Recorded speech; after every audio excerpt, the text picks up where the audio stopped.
name is Keisha Brewer, and I am the CEO and lead strategist of the PR Alliance. And now you're about to get to know me with Raven Paris. What are Keisha pet peeves? Let's start with that.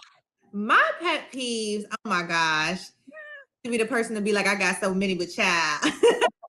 A lot of my pet peeves are related to communication. Like when people don't like consider your communication style, or like when you're trying to communicate something to somebody and they just don't want to hear it. Like stuff like that to me is like really inconsiderate. I would say that. And then also, this is so sidebar, but like when people smack when they eating, child. I'm like, the food ain't never that good. It's never that good. It'd be good, but it's not that good. Where are your manners? Who taught you how to eat? I was cracking up. So now let's go into childhood, Keisha. How would you define your childhood in 3 words? Man, in 3 words, I gotta talk to my sister about this child. I would say it was necessary. You know, as I think back on a lot of things that I went through, it was like a lot of tough times. But as I got older, it was all necessary. I would say blessed. Honestly, like I could have been in so many different predicaments, but God saw fit for me to be like just loved on and sheltered, and I mean, just I could be anywhere, but I was very blessed. And I would say connected. Like I just had, you know, whether it was my family or my friends or like people just really just connected to me and, you know, loved on me. So I guess I would say those. No, those are good. That goes into my next question. I feel like a lot of us, we go through certain experiences and have certain moments in our life, whether as kids or teenagers, that really define us and who we become as women. So what would be that experience or moment for you that really shaped how you are now as an adult? Finding my voice, like really just owning who I am. And quite honestly, you know, we're talking about childhood, but that really happened more recently. I feel like as you're growing into your adulthood, a lot of your viewpoints sometimes are viewpoints that were from other generations, from parents, from, I mean, just so many other things that were just impressionable on you. But as you get older, you find your own voice, your own morals, your own beliefs. And so, you know, really just standing in that and moving in that has been something that is like groundbreaking and just shifting. Really realize who you are versus who people said you were, and a game changer. No pun intended. Period. Come on, no pun. No, I love that. Now let's go into more so like your voice. What are some values that Keisha like stand on? You get what I'm saying? These are my values. These is what I believe firmly. Like, what are those? My faith, number one, like, man, faith is like, and that kind of leads me to number 2, my faith in my work. That's probably 2 things, like, you know, they obviously go hand in hand. Faith has been so big to me, especially around like 2017 when I was battling with generalized anxiety disorder. Real bad, y'all. I couldn't even get out the bed. I was crazy.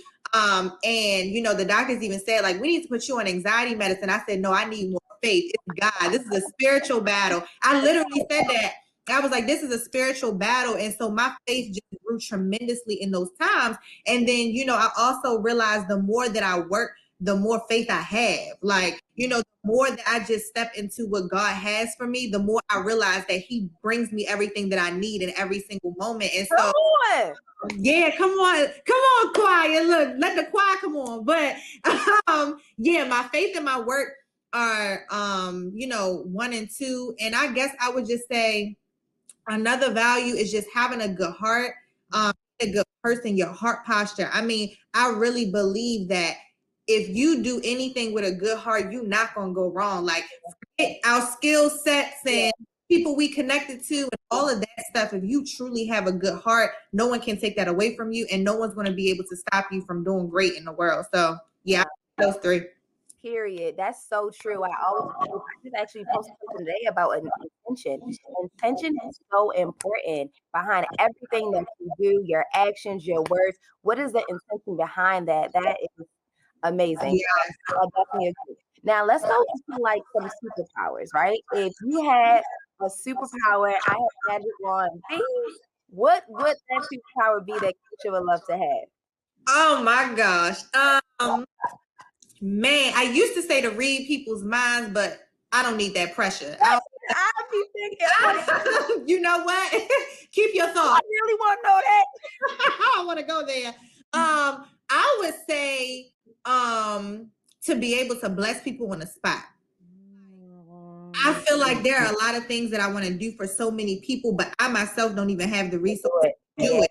So if I, walking down the street, really want to do something for somebody, I could just a magic wand, like especially to good people, people Yeah. that just have lack of resources kind of get to me. Like those are good people. So if I could just move my magic wand and just bless anyone in the way that they need to at that time because I have it, then yeah.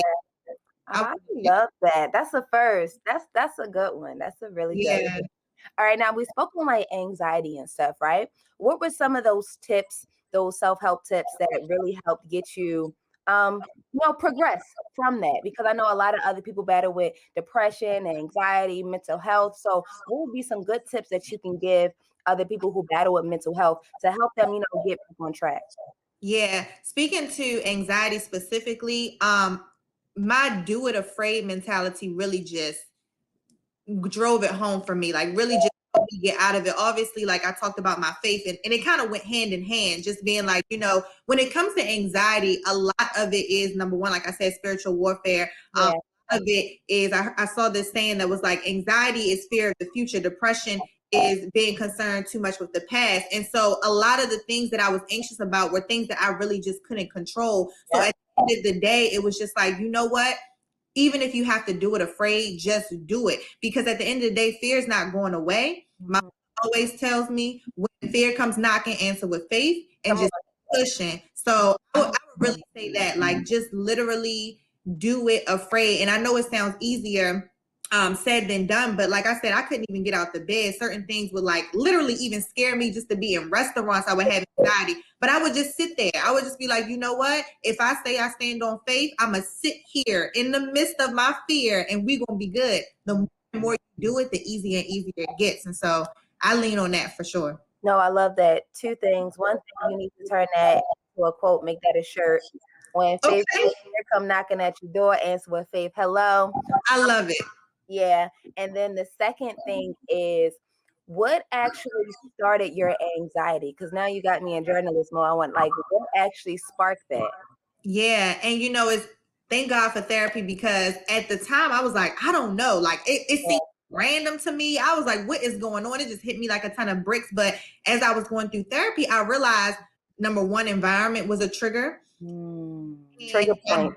Yeah. And I didn't really give much credit to being shifted into a new environment. So for example, at that time, I had just got fired from a job that I loved. I was grieving that job like I grieved. That's how it was. Like I loved the job so much, and I got fired from that job. I couldn't really figure out why. And so I didn't really attribute my anxiety to that at the time, because I'm the type of person that kind of gets back up and keep moving. Like they fired me, I'm back. But when you don't take the time to sit in your emotions, sometimes they fester and you don't even realize it.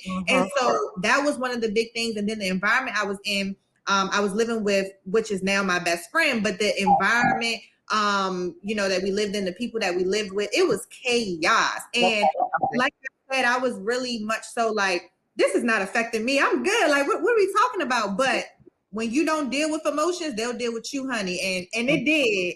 And so once I got out of that environment, it was crazy how much I realized things shifted for me. So yeah, my trigger point is very much so environmental. Makes sense. That definitely makes sense.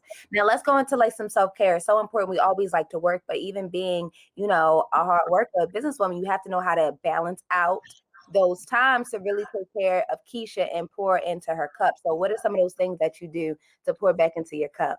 Yeah, and I'm still transparently, I'm still working on it, y'all, because I have a hard time closing this laptop. I have so much passion and ambition for the things that God has for me, that I know He has for me. And so sometimes it's hard, but saying no is a big one for me. And managing expectations, really just being like, hey, I thought I could do X, Y, Z. It's not gonna work for me. Like, and being honest about it, understanding that there's more people that care about that than don't. Because a lot of times we don't say no, or we don't manage expectations because we think people are gonna look at us in a certain type of way, or they're gonna be like, oh, she not really trying to do X, Y, Z. But more people understand than not.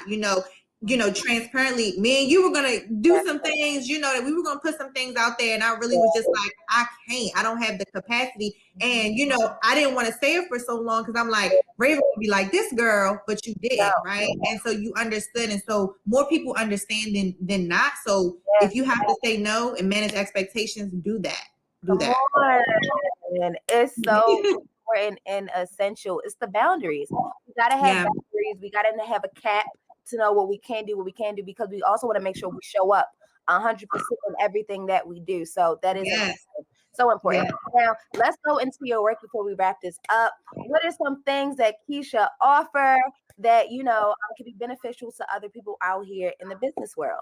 Yes, I am so excited for the growth of the PR Alliance. That is my agency. I run a full service public relations agency, and we do everything from media relations. So that's pitching you to the media to tell your story, social media consultant, audience engagement, getting you in front of your audience, whether that's speaking engagements or in the digital platform. And we really just focus on telling great stories. If you have a great story, we want to get you in front of the audience that tells it. And so, or that wants to hear it. So that's pretty much what we're doing. We have a lot of things on the horizon. I talked about giving back, a few seconds ago, and we're going to be launching TPRA Gives to give back to the community. So we're going to be doing a lot of things for the community, but outside of that, we love helping brands bring more visibility and telling their story. So if you need someone to do that, definitely come holler at me. And tell everybody how they can follow you and how we can support you. Well, yes, I am Keisha Brewer on all social media platforms. And then for the PR Alliance, we are the PR Alliance on all social media platforms. And you can go to thepralliance.com to put in a PR inquiry, and it'll be me answering you directly. So talk to me. Thank you so much, Keish. Thank you, Raven. I love this. Thank you. You're welcome.